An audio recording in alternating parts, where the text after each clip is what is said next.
Doen ons Afrikaans of Engels? Ek weet nie, ons kan al twee doen. Okay, kom ons doen maar al twee. We'll see what our audience say. Hi, everybody. Oh my word, Hello. it's me. Hello, everybody. It is that time. Gee whiz, it felt quite funny not having it last week, but I must be very honest with you, Antonette.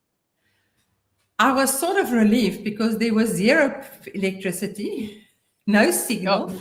Our power was down.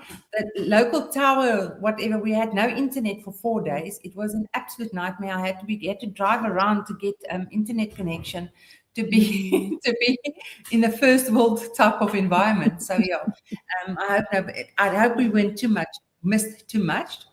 Maar eintlik sal dit lekker wees as ons weet ons is gemis en dat mense het half gedink is we are the aunties and how's the doggies doing? Hoe gaan dinge daar by jou kan? Nee, dit gaan alright. Ons gaan dit begin nou winter raak in Gauteng. Jy voel dit. Okay. Die oggende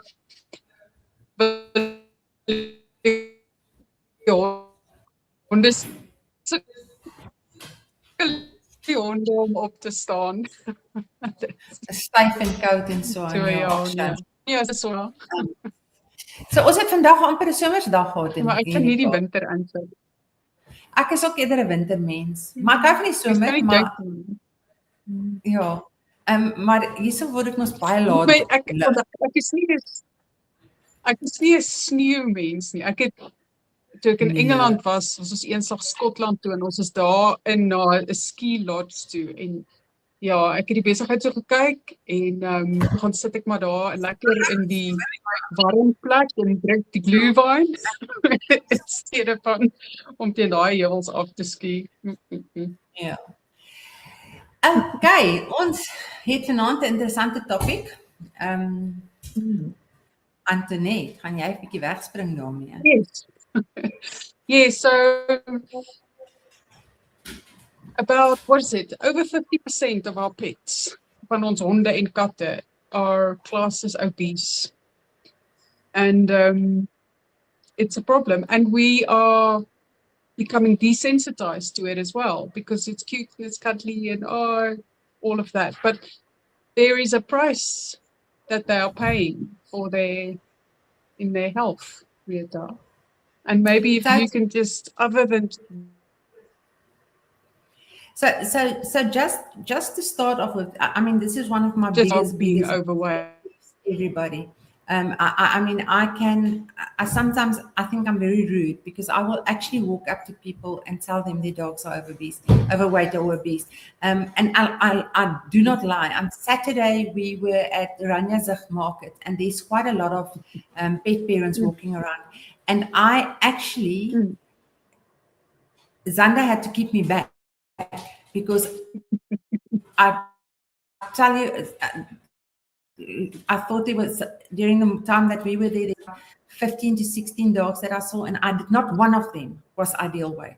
So, and it really scares me because, if you look at stats, vet assessed this is stats. This is now documented figures. Vet assessed overweight obese dogs in the US is 55.8%. Okay, cats is 59.5%. Owner reported overweight pets is between 33 to 35%. Okay, the owner blind spot of whether their dogs are obese or not is 51% of dog owners think their dogs is ideal weight. Okay,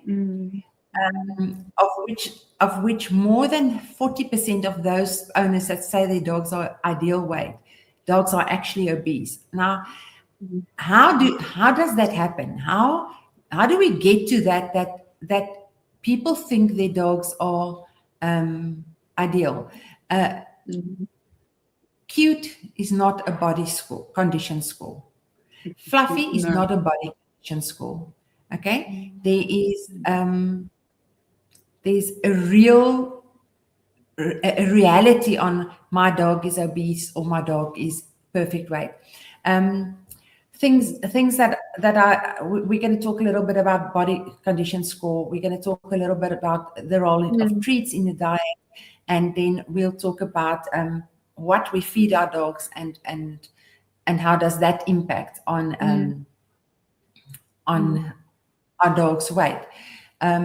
So what you said is we normalize that. We sort of think, I think the audience has shifted from cute and cuddly to, is it health impacted? I don't think it's something that we can be kind about. I think we must be straight and much more straight about it. And I do think a lot of vets don't actually think or don't actually address it appropriately, because I very often get people that say to me, they would require a quote, and they'll say, I've got a Labrador and it weighs 48 kilograms. And I go, a Labrador, 48 kilograms, is it a male? No, it's a female. Is it a little bit overweight? No, it's perfect weight. The vet said her weight is perfect. And then I ask for a photo. And guys, 99% of the time, it is. I don't know how to be kind about it, because I do think if your pet is overweight and you're not doing something about it, you are actually not kind towards your pet. It's maybe hard and there's on Instagram, there's a lot of people follow her. It's Franny, a golden, I think it's a retriever, and she was rescued at about 8 years old. She couldn't walk. She was so fat. And I think she's almost, it is abuse, and it's the perfect example almost of the impact of the weight. I mean, her joints, she's lost all the weight. It's taken a long time, over a year, lots of rehab, you know, a lot of input. The owner had to pick her up literally with a harness, you know, and it's to see her having lost the weight now, and she's still struggling with some of those injuries, the overweight injuries. But the joy in her with being able to play and run now, which she couldn't do that before. And I think it's right what you're saying. We're normalizing it because we're seeing so many fat pets. We're kind of thinking, oh, well, my dog's normal. And I think that's the problem. Yeah, actually, I think, and I don't want to, it's almost like practicing to the choir. I think most of our listeners and viewers are people that are very aware of their dogs, and they will say, yes, my dog is overweight. I'm really trying to, and I'm struggling. Yes, there is dogs that struggles to lose weight. I've got a client, a pensioner, a very nice guy. He's got a little dog, and this little dog is 4 years old. He's about 2 kilograms overweight. Okay, so he weighs 12 kilograms and he's supposed to weigh 9 or between 9 and 10. So also owner saying he is a big boy, but the owner is saying that his name is Volley, is overweight. And very sweet old man, and he's really trying very hard, and he's very proud because the dog lost 100 grams in the last month, and he's been on personal for a while. We've been struggling with his weight total.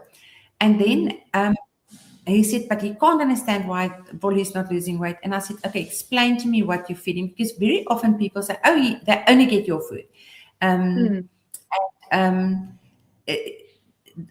Then you've asked him to write down everything, and they come back and they say, and then you figure out, yeah, but what about the biltong here and the little cookie and the biscuit?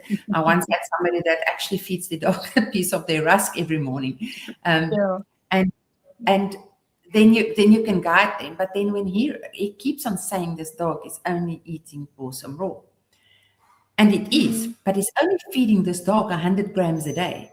So this whole body is shutting down, and the metabolism is totally in shutdown mode.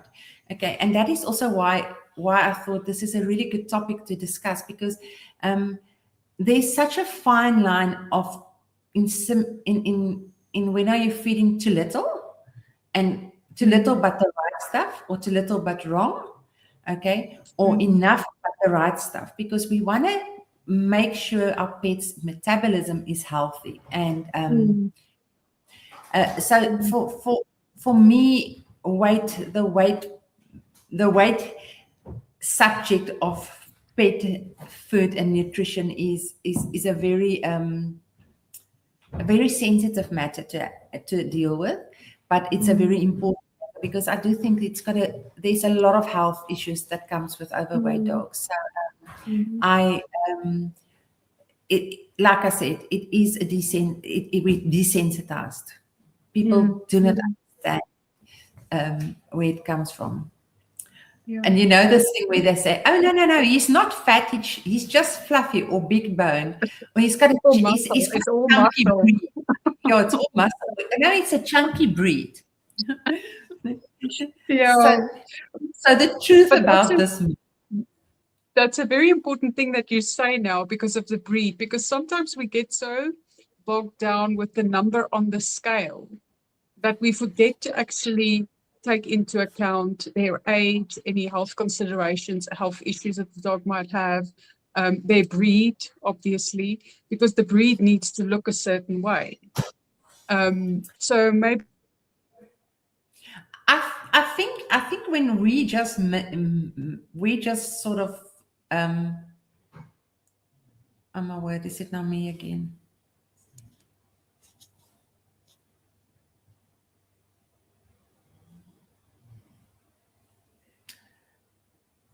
Antonette, I've lost you. Can you hear me?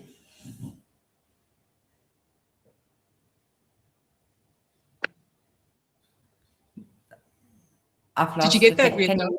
Yeah. No, Yeah, there you're okay. back. I knew you were gone now. So sorry, guys. Repeat it. I'm sorry. Okay. Yeah, it's just talk us through the body conditioning chart, because we get so bogged down with the weight on the scale, but there's more to it. Yeah. There's so much more to it. I think when we just met, or when we just started communicating initially, I once said to you, "What does your dog look like?" What does it look like? And we must look with the eyes, but we must also look and feel with our hands. So body condition score it's on a scale to 1 to 9, and the ideal is a 5-6. Okay. And we must look beyond the scale, because the number on the scale is actually a very poor indicator of what your dog weighs. Because my beagles, the 8 that I've got, weighs between 10 kilograms and 16 kilograms, and I've got not one that's obese. Okay, they are in perfect score because I'm maniac about it. So I always say these things is your best weight indicator. Touch and feel your dog. So if you take your flat hand and you run it through your dog, you can feel, because ribs, if you feel flat, you run it through, you must be able to feel ribs. There must be a thin layer of fat, and if you don't feel that too much, if you feel too much rib, that is skinny. So another thing that I always say to people, if you take your fist and you say, and you do this, and you wrap your hand around like over that, and it feels like really lumpy, and you can feel clear distinction, your dog is too thin. If you run your finger along the side and it feels like that, your dog is overweight. Okay, so the ideal is when your hand is relaxed and you do that, and you can feel the knuckles, but there's a little bit of tissue in between. Then it's a perfect score. So that is the easy feel and look scenario. Then the other way that you can run through for body score condition is you stand on top of your dog, over your dog, and you can see from above you, it's got a little bit of a waist. Now, and I know there's a few bull terrier clients and staffy clients watching, a bull terrier and staffy also must have a waist, okay? They're not just square dogs. They must have some form of thing, some form of shape. They can't just be one square block. There must be some definition, okay? So, and then if you look from the side, you must see a nice little tuck, tummy tuck from the side, so that it lines up nicely. The moment that you can see ribs, if you look from the side and you can see ribs on the, at the edge, you can see the ribs is very pointy, then you need to look at it. But now, if I've got a greyhound, or I've got a Saluki, or an Azawak, that will be different. So there is a breed standard in between as well, but know your breed and know what to look for. But the general rule is if you cannot feel ribs, definitely feel ribs to a certain extent with a thin layer in between your fingers, then your dog needs to have a little bit of a diet watch. And it is important to look at that. So there's a point scale, and I'm going to read it for you. It is a 9-point scale where 4 to 5 is ideal. Every point above 5 is roughly 10 to 15% ideal body weight, over ideal body weight. So if a body condition score is 7, the dog's a bit chunky. It needs to lose it around about 10 to 15%. That for a 30 kilogram of Labrador carrying 6 to 9 kilograms overweight. So okay, 30 kilograms in most Labradors is almost a okay weight based on if it's built or small. But the scale can fail because it's not about the kilograms. It's about it's about how you measure it, and like the scale alone cannot fail, because a 12 kilogram Cocker Spaniel, for instance, can be on the scale ideal, but it can be overweight. So you've got to use both of the your eyes, the scale, and everything in condition. Okay, and remember, muscle weighs more than fat. Okay, so your dog might be weighing 12 kilograms, but like I might have I have got a beagle that is 16 kilograms. He's so muscly and defined, and muscle weighs more than fat. So you've got to look at the muscle definition and the whole picture. Okay. Does that answer your question? Yeah, I think so. I think it is a holistic approach. And I'm assuming that, yeah. Yeah, it is absolutely a holistic approach.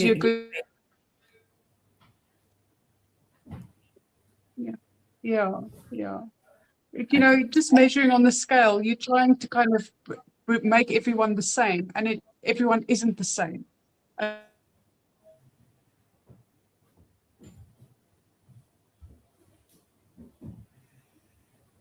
Yeah. Listen, I just want to know, is it me just like humans are individuals, are as well. So you. Yeah, it is exactly like humans. I mean, I'm just glad that there's not a feel my ribs for humans, because then I will fail that test drastically. I will be a total. I will not make the grade.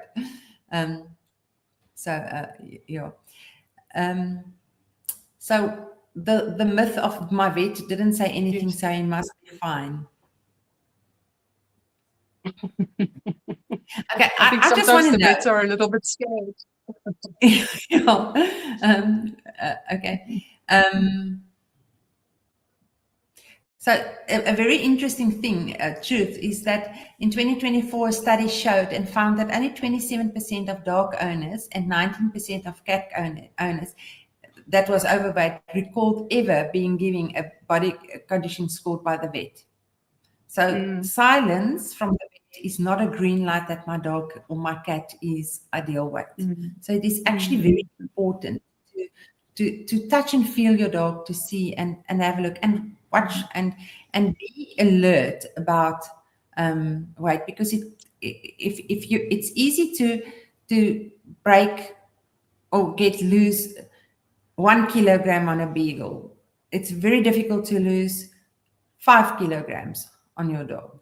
So if you catch it early to start and do weight management, the better. The sooner the better.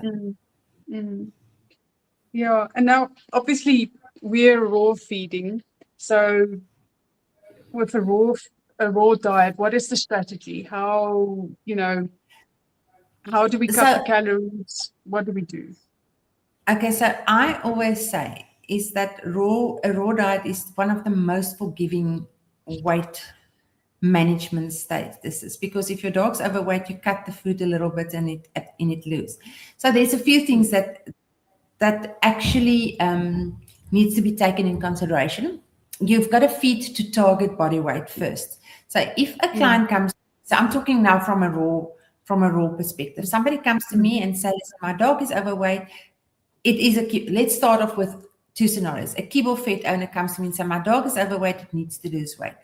I first say, we do a little bit of a body condition score. We say where it is, what is the ideal weight, what are we, because we calculated weight based and whatever. And I know what portion raw calorie density is, etc. Because our food is much more nutrient dense, I know you can feed less. Okay, so also remember that food with fat in doesn't cause fat and overweight dogs. That is, fat does not actually fat cannibalize protein. So it for some dogs, feeding too little fat can also cause them to gain or keep weight and not lose it. Okay, so it's a very fine, nutritionally, it's a fine line on how you're going to approach an overweight dog. So the ideal is start off if a dog's overweight, not to say how much does your dog weigh and we're going to feed accordingly. We're going to say what is the target weight. So I actually would like to use a real life sample that we had. It was a Dachshund that was in rescue. Dachshund was supposed to weigh a standard long. He was supposed to weigh about 8-9 kilograms. When it got in, it weighed 31 kilograms. I can tell you, the dog, you couldn't see it had feet. I was shocked. I thought it was an AI photo when I got that. So what we did then is we said, so this is huge amounts of weights that needs to be lost. So when it's a big amount, we don't go straight to, okay, it needs to be 8 kilograms, so we're going to feed it according to 8 kilograms, because you're going to have kidney failure, you're going to have all organs are going to shut down, and you're going to not do the best for your dog. So we do small little steps. So we first start off with, he weighed 31 kilograms, so we're going to feed him for 28 kilograms. So we feed him according to 28 kilograms for a week and see what happened.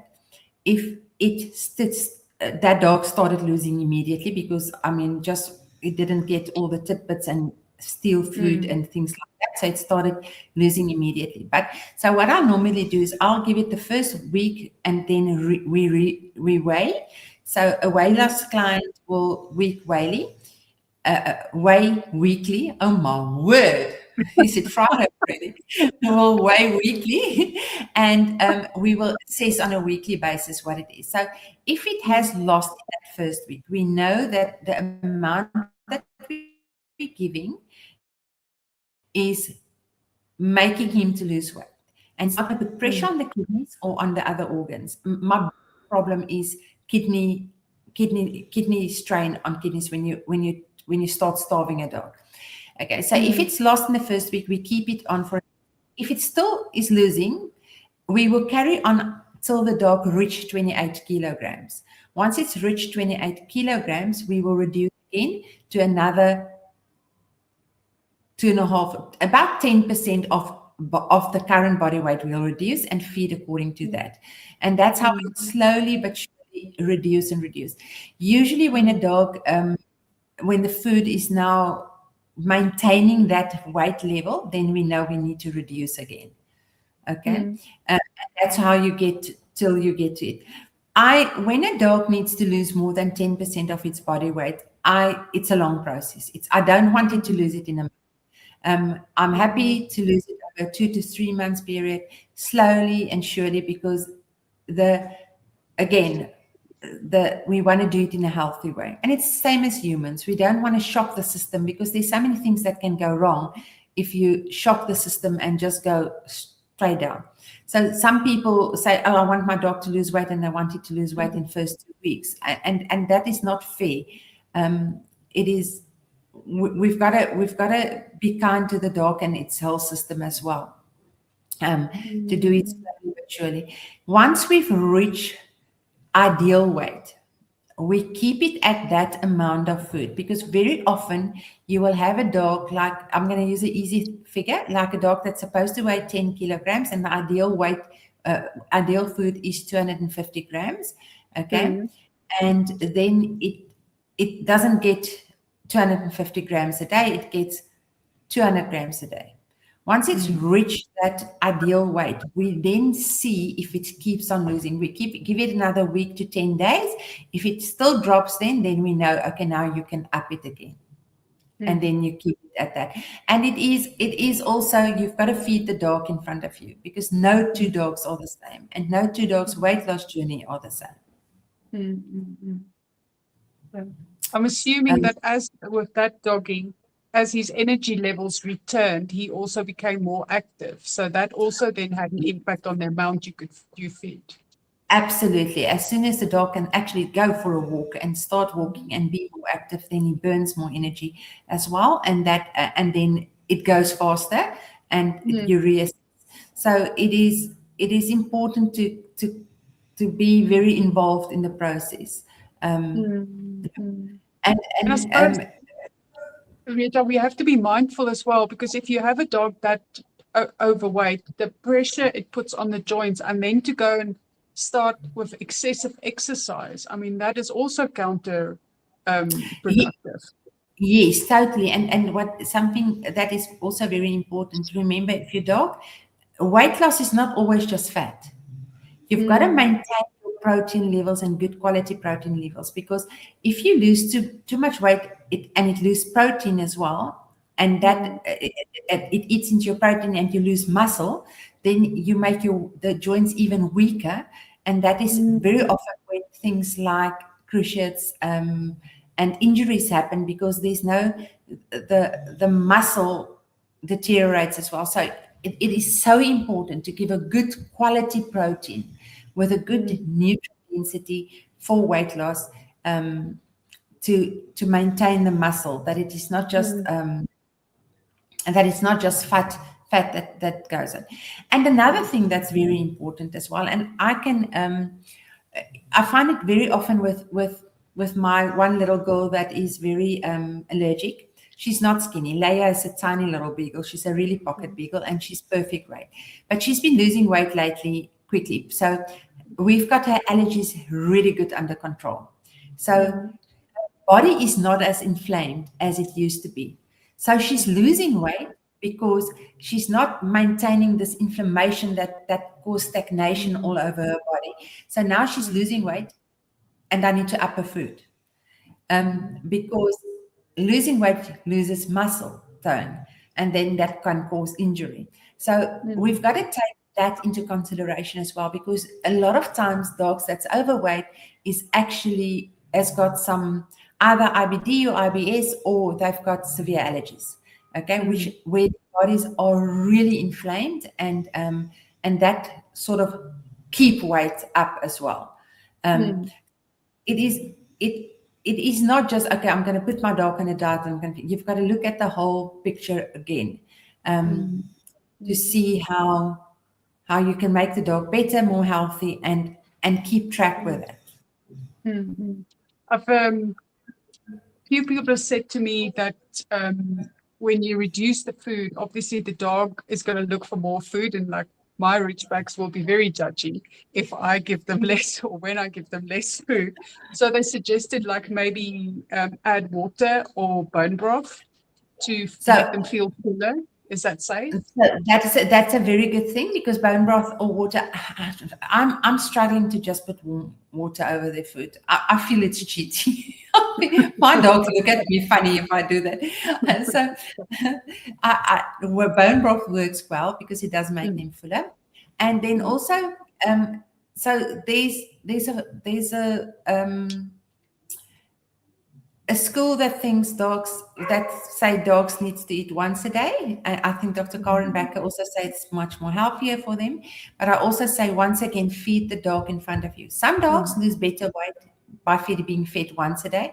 And then I've had dogs where we increase the meals to 3 or 4 meals a day, then they start losing weight. So you've got to play around with what works best for your dog. It's also, and also, guys, what I always say to people, if your dog, I get it so often, oh, my dog is hungry, he's still so hungry, he's keep on looking for more food. And I'm saying, is it losing weight? If it's not losing weight, it's not hungry, it's conditioning. Okay, 3-4 days. You've got to be cruel to be kind. 3-4 days, and the dog will adjust to the less food. But a very good thing that you can give that is not high in calories. You can, if it's summer, you can take some bone broth and freeze it and give it a cube of bone broth ice bone broth cubicle. That is a very nice thing because it tastes nice and they think they've had something. That works well. Or put some bone, if it's winter, put some bone broth over their food, or give them a bowl of bone broth instead of water as an alternative to water, because that is very low calorie, a low calorie addition. And then if your dog is still looking for things like blueberries, cucumber, like pieces of cucumber, blueberries, and those things, baby marrow courgette works very nice. That is not high. It's a nice something to give them if they like it to eat. That will not add a lot of weight to it. But 99%, it is not the dog. It's in our minds. We are the people that that do that. That say, oh, my dog is hungry. So yeah. Yep. Another thing to take in consideration: if the dog's on cortisone, they are hungry. Believe me, I've just gone through a phase where I had to have a dog on cortisone, and I was woken up at 2:00 in the morning with a dog standing in front of my bed, barking at me till I go to the fridge, and he's asking for food. Okay, and he was hungry, and it was the cortisone. So it was luckily just a short thing. We had to figure out some injury thing. It was I hate cortisone. It's a swear word in my life, and that's one of the reasons why I hate it. So if your dog is on certain medication that will make them hungry, then you've got to talk to me or to your pet nutritionist to actually guide you on how and what you can do to counteract that. Yeah. Okay, now the big question, Retha. Some of our pet parents, they do feed kibble. So how can they adjust to still feed, keep the dog healthy, and keep that nutritional balance, but help the dog lose weight?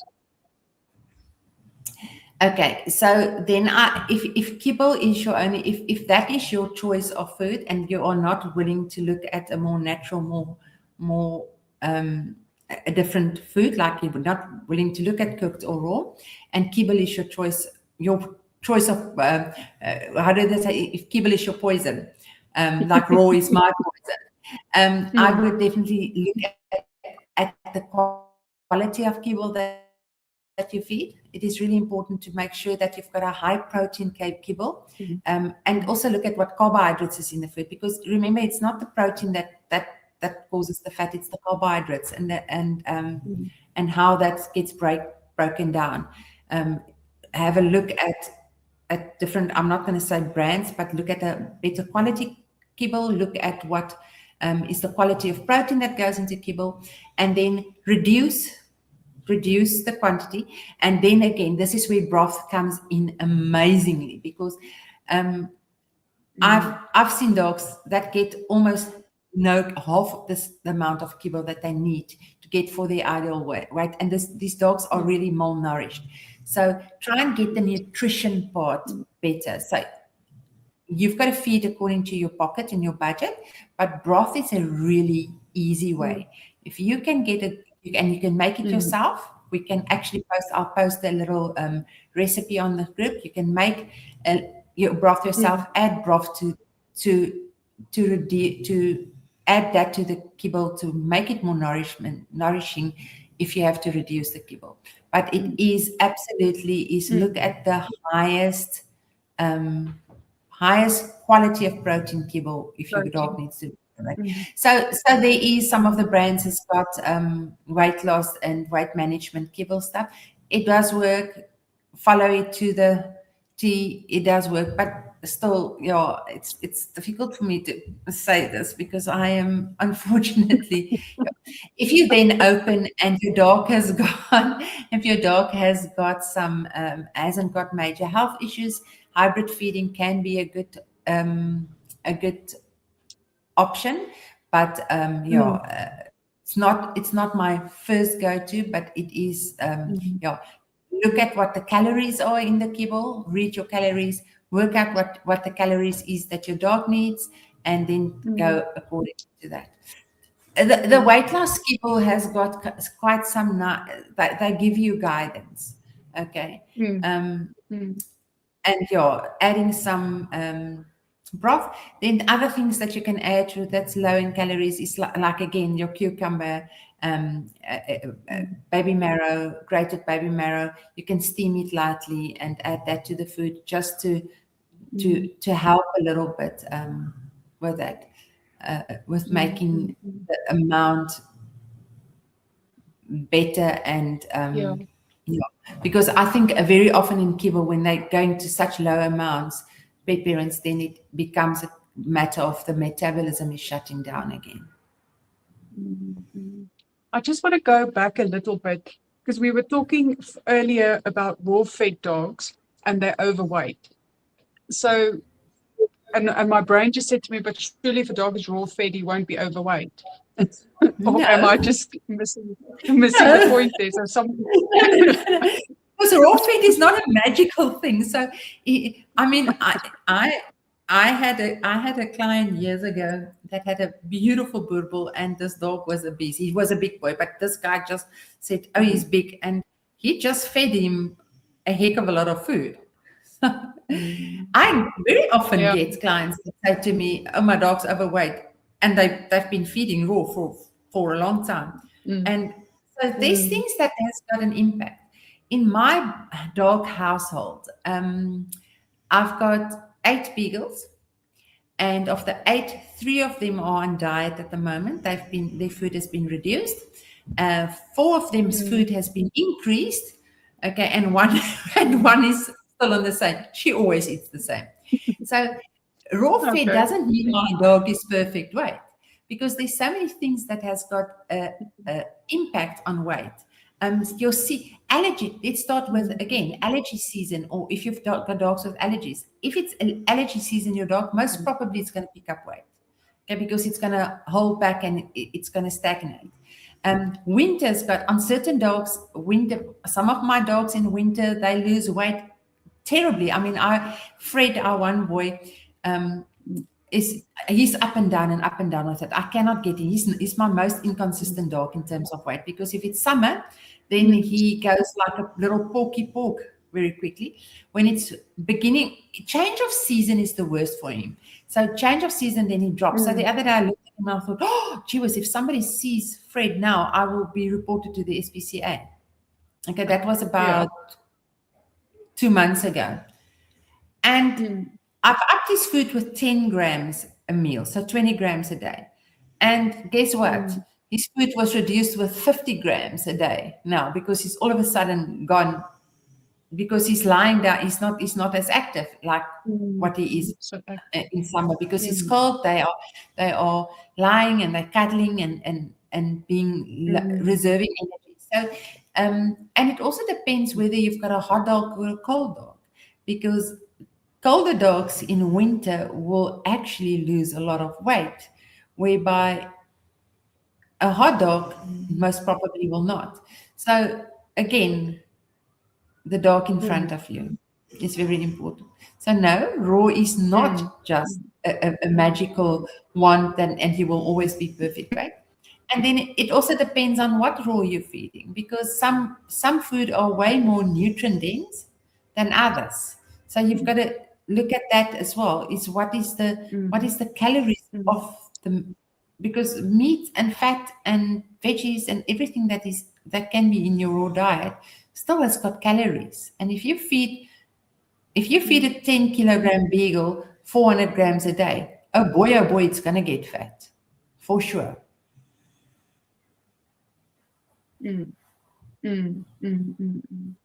Okay. All right. Let's go back to the hybrid thing. I know you're a purist and you stick with the raw, but you know, life happens, and some people do feed a hybrid diet. So hybrid is kibble and raw mixed in some way. Okay, so Explain your reservations and why you don't like it. it is, so for me, that is the hybrid feeding dilemma is a really big thing for me, and it's a mind shift that I need to get, and I'm getting there, and then just when I think I've got it, then there's some stuff again. So initially, I was always saying to people, if you've got a hybrid feeding, that's fine. Know the risks, okay? Know how to do it, and do it. First of all, never feed the two together. Never put raw with your kibble. There is people that does it and that it's work with, but when there is risk will happen with it, where you feed the same meals at the same time. So and I'm not going to talk about weight management at all. I'm just going to talk about nutrition and feeding in total. So the biggest problem, and why it's not an ideology. It's a digestive philosophy, physiology. Sorry, okay. Raw and kibble gets digested in two different ways. Okay, raw moves through the stomach in around about 4 to 6 hours. Okay, and kibble sits there much longer. So when you feed the two together. Okay, wait at first. Why does it stay there longer? This kibble needs to sit in the digestive system longer because it needs to rehydrate before it can be broken down. So it needs all the juices in the digestive system to rehydrate before it can be broken down, because it's been very extruded and compacted. Okay, so now you mix the two together. Stomach pH. The raw trigger the strong acidic stomach of a pH of 1 to 2, which will, and this is how you kill the pathogens, and that is the way it denatures the protein. Now the kibble triggers a much more alkaline environment. Okay, now you mix the two, and now the stomach can't decide. What must I be? Must I be more acidic or must I be more alkaline? Okay. The protein digestion then suffers. And that is when bacteria starts brewing in there, because there's not enough acidity to break down the meat. Now it brews. It's like literally like wine brewing, and there's bacteria growing. And remember, not all bacteria is bad, but now there can be an overgrowth. That's when you start getting tummy issues and issues with that. So from that point of view, that's why I don't like doing hybrid feeding. Okay. The transit time is a total mismatch when you're doing it together. So, and that causes gassiness, that can cause bacteria growing, that can cause loose stools, all the normal digestive issues that's an issue can happen now. Okay. So yes, I am a purist, and for me it is a big thing, because for me that is too much work to think about. But there is a fix. It's a timing thing. So, and I'm not now saying, yes, guys, everybody go and do hybrid feeding. Please not. If you can do full raw, it is the ideal. But there is people that cannot do it. And I've got a very clear, nice client. She's got a hectic work schedule. She leaves so early in the mornings that preparing a bowl of raw that time in the morning is absolutely just almost impossible for her. So she gives them kibble. Okay. And then she gives them raw in the evening. So my suggestion for somebody like that is ideal. So give kibble, give a very small amount of kibble, and give a bigger, larger meal of raw in the evening. Okay. If you've got to do 50-50, I would say today is a kibble day, tomorrow is a raw day. Okay. If your dog's stomach, if you don't have digestive issues, and so on. But 99% of people that contact us that wants to do raw wants to look into raw because they have got an issue. There's some health issue already. So we've got to then determine, is this dog going to be able to do it?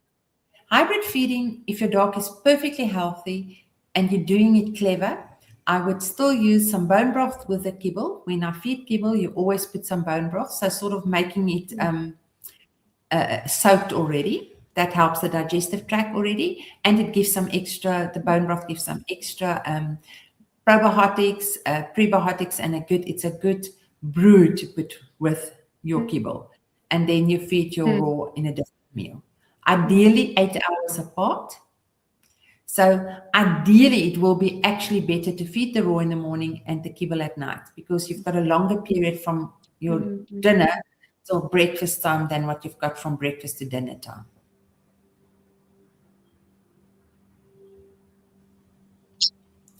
So guys, life happens, budgets change, travel happens, new puppy join, and Thank you, kibble. Retha.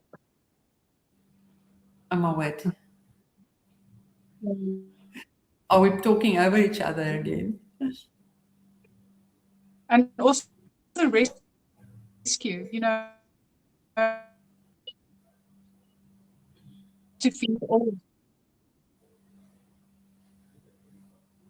Antonette, I'm losing no, you. Sorry.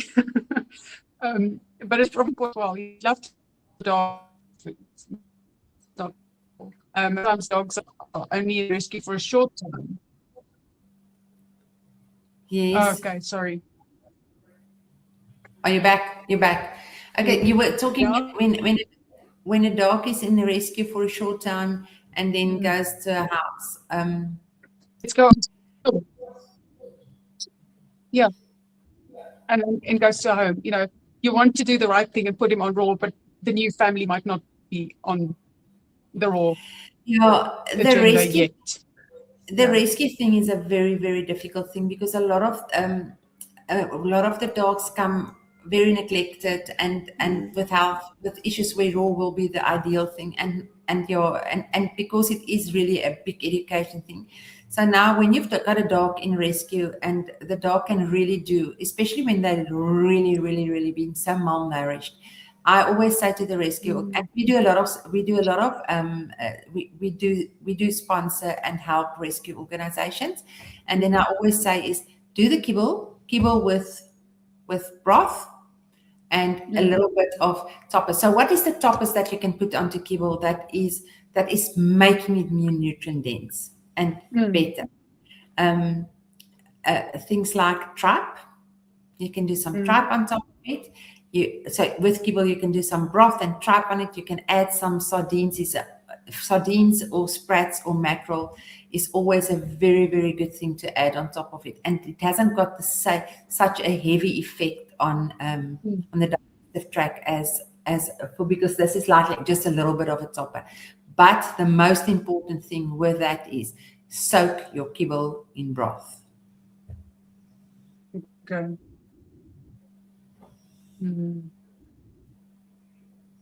Of course.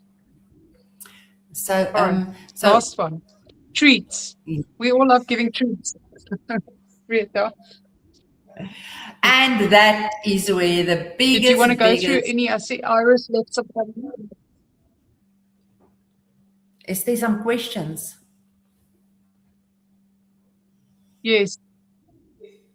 Sorry, Iris left a comment. I just want to see if it's a comment or a question. Yeah, Puppy saying that. Recommend the normal budgets from the same letter coming to public class. Okay, I am sorry, guys. I'm very bad at reading the questions because it's in a different screen. So I see Sonia's asked what if you soak the kibble first. So I think I have answered that one. You will go through the questions, Antonette, interrupt me with the questions. So treats. And I think the treats are the biggest trap when it comes to overweight. and what treats we feed. And I think treats for us and treats for the dogs, we need to have a mind shift a little bit about how we see treats for a dog. A question, a treat is the hidden saboteur, because 99% of overweight dogs is because of all the treats that it gets. I know it doesn't get a lot, but if you start adding it up, it adds to the calories of the day. So when you treat, you've got to look at a lot of things. Antonette has disappeared, so I will carry on. So when we look at treats in as a added calorie to food, I always say to people, if you've got a dog that you need to train and do a lot of training with, you add the amount of treats to its daily amount of food. Okay, whether you're feeding kibble or whether you're feeding raw, you need to make sure that it's not, a treat is not on top of, it is part of. So make sure you have got the correct weight and calorie calculation when you're feeding treats. A lot of times clients come to me and say, oh, the diet's not working, it's not losing weight. And then I say, but tell me how much treats you are feeding. And so be wise. When it's a weight loss client, be wise in what you do. Go for the lower calorie treats, things like plain biltong or dribbles, or like we've got our carne salami, and I always say our Bosveld salami is the perfect weight loss treat, because it's a good prebiotic, it's a good probiotic, and it's light in weight, and it is very, very highly valued, and pets love it. So a little bit of something that's high valued really works really great. But a lot of people say, oh, you know what, the treat is, it's such a treat giving him a piece of my toast at breakfast. That does not work, especially when you want to lose weight, or even when you've got a dog that has got allergies, that's itchy, and that's got digestive issues. Keep away from things that's carbohydrate heavy, biscuits. Actually, and now I've got to be very careful. All high calorie, high carbohydrate biscuits, treats, commercial treats that you eat. If you want to treat your dog, whether you are in a weight loss scenario or whether you have got an allergy or anything like that, make your own treats. Things that can work very well as treats again is pieces of carrot sticks, cucumber. What I love to do for treats is I take apple and banana, and I liquidize it, and I put it with a little bit of kefir, and I make a little small frozen little treat that I give quickly, because that's quickly and it's quickly gone, and it helps, especially when I want to do treats. And look for low carbohydrate treats commercially. 10% of daily calories. It is for 10 kilogram. A 10 kilogram dog needs more or less around about 500 kcal a day, and a 50 kcal treat quantity or allocation is actually half a small Beano biscuit. So that is what it's allowed if you want your dog to lose weight. A full pig ear for a dog that needs to get 500 calories a day will really cause something that's almost a meal for it. So have a look at that. Great treats that really works very well is blueberries. My dogs go crazy for it. Chopped up pieces of apple, blueberries. That is, or even a piece of orange segment. For my dogs is great treats, but I know each dog is different. So, but look and play around with what will be high value for them in terms of natural treats. Are you back, Antonette? Been moving around the house trying to find Wi-Fi. Listen, did you talk about exotic? It's just a different life. Did you talk about exotic treats? Because that's something No, I've seen pop up recently. I What's your take on that? um, I take the Fifth Amendment.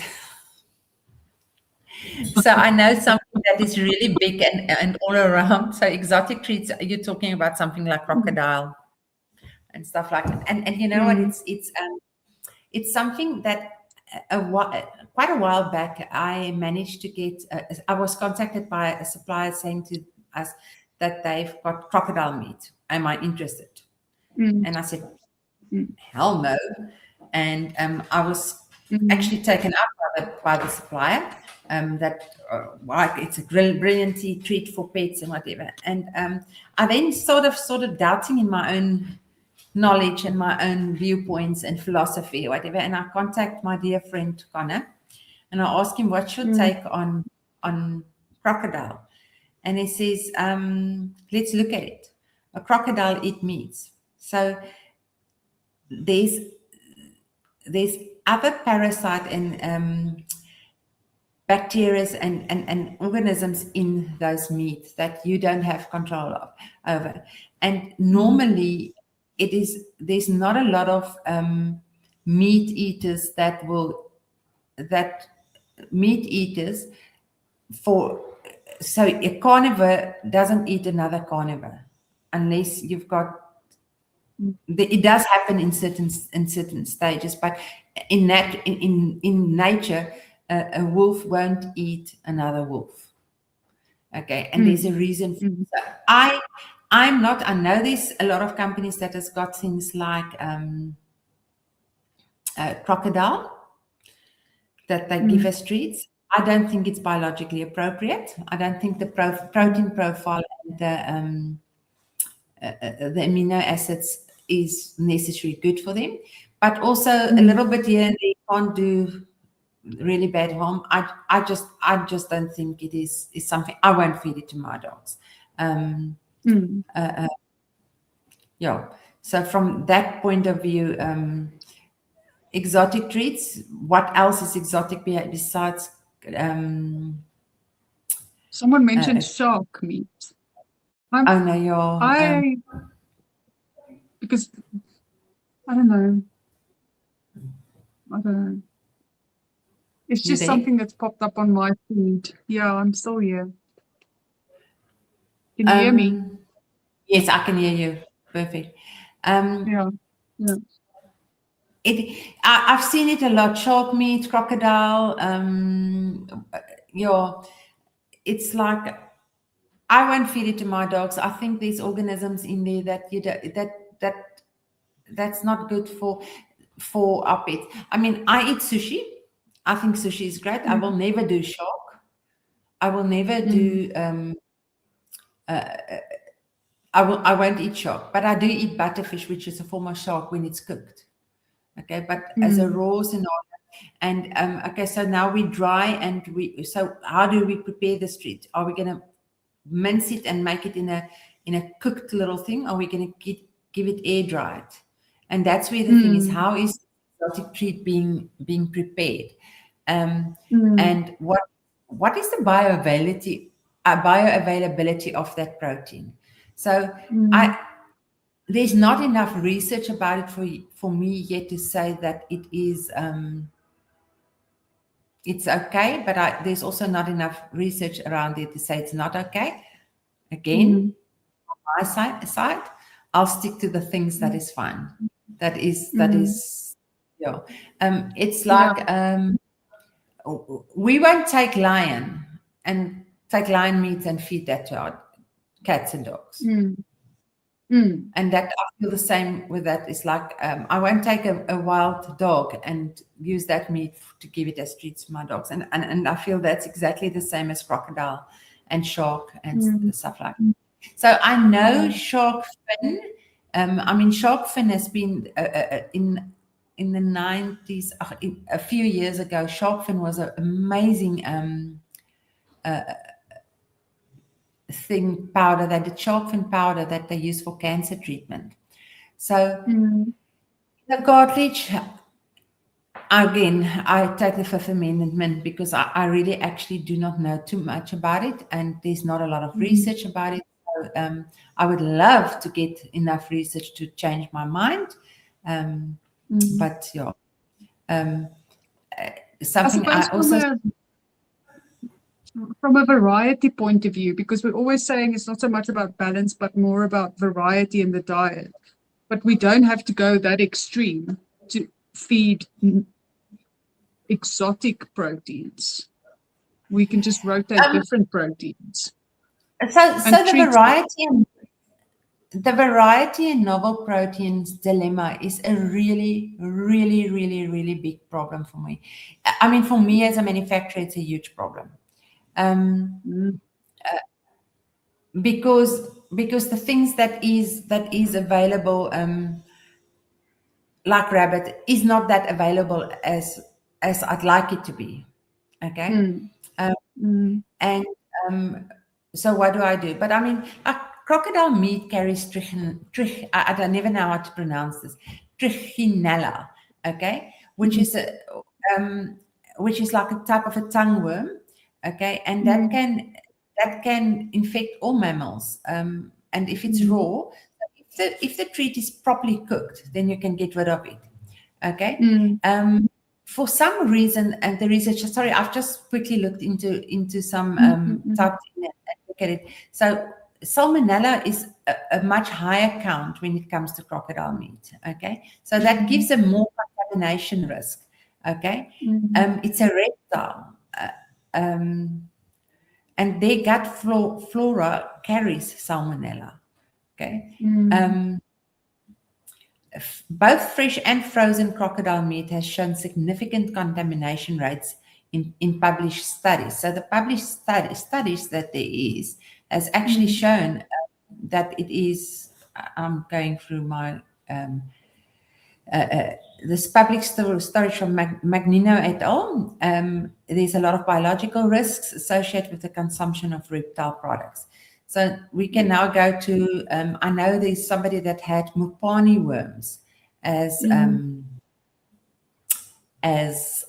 treats. And as I say that, I see there's a question from Iris asking, is insect-based pet food or treat? Okay, so we're talking about mupani worms, black soldier fly, and all those things. I actually did, and it's a discussion for really a discussion for another time. I did quite a lot of research about the protein profile of the insect protein food, and we are going to see some serious microbiome fallouts in some time because it has got a total different microbiome thing, and it's all about the amino acids, etc., etc. It's the same as all those powers that be saying they want to start giving insect-based food for us as humans. I don't think it is biologically appropriate and sustainable. Yes, I know there is many cultures that eat mupani worms as a delicacy. They don't eat it as this staple food. Okay, so here and then, I have gotten a packet of dried mupani worms for treats for my dogs, and I promise you, my dogs didn't want to eat it. But let there be a gogga of a crick or something, or when we were in Joburg, a Parktown prawn, my dogs loved to eat that. So now what? Is it the hunting instinct that they love it? But when it was dried, they didn't want it. So I don't know. I am cautiously reluctant to have a very strong opinion about it. But for me, at this point in time, no. The exotic treats my dogs will get is a little bit of our muscle omega bombs as a nice little omega treat. So yeah, from that, yeah, and like I say, trichinella is one of the biggest. It comes in crocodile meat. It comes in all kinds of reptile meat. It is there, yeah. So from that point of view, I don't know. All right. So the verdict is still out about the exotic treats. Cool. We can revisit it. I'll really go and do a little bit more research. Okay. If you want to make if you want to do that and you want to use it for a novel and some variety, make sure your suppliers can tell you exactly where it comes from. If it was farmed meat, and that's the biggest problem with crocodile and the stuff that we can get commercially, it's farmed. If it's farmed, no ways. There's no matter. I don't do farmed tuna, I don't do farmed salmon, I don't do farmed hake, I don't do any farmed water animals, because that opens a whole new can of worms. So from that point of view, so make sure you know where it's from. The country of origin is extremely important. What was the processing method? Okay. What is parasite control? And if they can't give it, I would be going so far as say, if they can't give you that clear answers that's satisfactory for you, the product is not a treat, it is more of a risk. Okay. And then also stick to genuinely novel proteins from regulated supply chains. Okay, venison, ostrich, rabbit, duck. That is novel. Warthog. Rather try and get some warthog that is properly processed. What else? I've been thinking quail. I mean, that is a good treat. Some quail biltong. Okay, and things like, or I've been thinking about what will be something like guinea fowl. So make sure, so if somebody's got guinea fowl as a treat, just make sure it was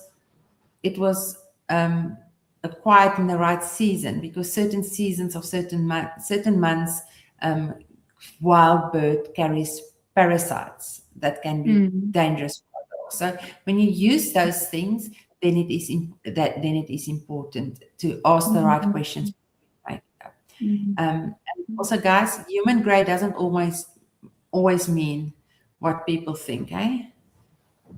But I think you've touched on a really important point, and just coming full circle to the African Pet Health Summit, and that is what the summit is all about. It's about empowering pet owners and vets to ask the questions and not to be afraid to ask the questions. And I think it's the same with the treats and the food and everything. Is educate yourself, read and ask. Don't be afraid. I think that is one of the most important things one of the most important things we've started this podcast. One of the most important things I want to do, or I wanted to do and started the African Pet Health Summit, is to give a platform being judged to ask the questions, so that when you ask the questions, you sort of get answers. And if there's not a clear-cut answer, there's a forum of people that can put heads together and say, but this is the answer. And it's people that's been around for a long time. And in the industry and being researching these things long before I've even started it. And that is it. It's a platform, and it's an education platform. And it is not just an experience to hear how passionate people and passionate vets and passionate pet parents come together and put.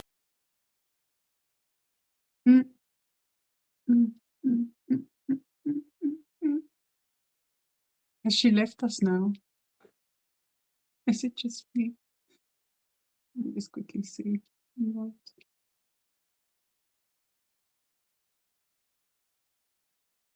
I think Retha's left us. Okay. Anyways, so if it's just me, thank you very much for your patience and for enjoying the show and for listening. I'll see if Retha pops back on, but her internet might have gone. The recording will be available on YouTube. I'll put that up sometime during tomorrow, and please share it. And yeah, we'll hopefully see you soon. And next week, Wednesday, the same time. Oh, here we go. Here we go. Let's see. At stage. Okay. Retha. Can you see me? You left me. It's lovely. I love it. Oh, it's just fun being in South Africa. So from that, go on. I was just telling everyone that we'll see them next week. Yeah, and then, but I think you should announce our guest for next week before you go away. And that was on cue. Our guest next week is the lovely Irishman, Dr. Conor Brady, will be joining us and entertain us for the evening. So quite excited to have him here. And he is also looking forward to come and tell us what's been happening in the nutritional world, his side, and give us some tips and things. So guys, send us your questions that you've got for Dr. Conor Brady. Bombarding. He needs to be bombarded. Yeah. So we need to get those questions. He said he's available for 45 minutes because apparently his beautiful small little baby is still taking up a lot of time that time of night, and they're an hour behind us. But he is ecstatic to see us next week. And so check in next week with us and send your questions. And then also, guys, I think we must do a little bit of a poll on topics that you guys would like us to discuss and investigate. So please send us comment on a post what you'd like to hear, and we'll take it from there. Brilliant. That's it for tonight. And then, last thing but not least, if anybody has not booked and wants to come to the African Pet Health Summit, our early bird tickets is still running. We have not got a lot of seats left, but make your booking. I promise you guys have got no idea what's in store for you. I am super excited with our guests and the topics that's coming in, and it will be absolutely worth it for everybody. So send us a WhatsApp, pop us a private message, or you can even comment on here or go to our website and book your ticket. It is worth it. And remember, if you want to come and your funds are a little bit tight, which I understand is that you have got the option to pay over 4 installments. And also you've secured five, I think, and you've secured some accommodation at the Protea Hotel. So if there are people that want to travel and they want to stay over, but they need to jump on that quite quick. So they need to send you that WhatsApp. So you can being booked out for the hotel booking.